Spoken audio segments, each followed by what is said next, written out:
ഒരു സൂറത്തിന്റെ പേര് തന്നെ അല്ലാഹു നൽകി, സൂറത്തു മറിയം.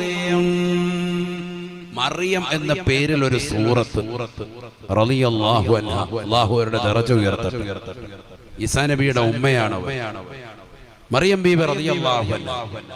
ഖുർആനിൽ ഒരു സൂറത്തിന് പേര് വെക്കണമെങ്കിൽ ആ പെണ്ണ് നിസാരമായ പെണ്ണല്ല. സൂറത്തു ആയിഷ, സൂറത്തു ഖദീജ, ഇതൊരു പേരില്ലല്ലോ ഖുർആനിൽ. ശ്രദ്ധിക്കണം.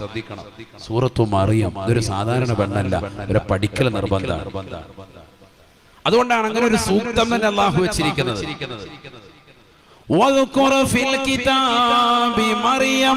മറിയം നബിയെ കുറിച്ച് നബിയെ തങ്ങൾ ഓർമ്മപ്പെടുത്തണേ, സമൂഹത്തിന് പറഞ്ഞു കൊടുക്കണേ, അവരെ അനുസ്മരിക്കണം, അനുസ്മരണ പ്രഭാഷണം നടത്തണം. ആരുടെ? മറിയം ബീവി റളിയല്ലാഹു അൻഹ. അവരുടെ മദ്ഹ്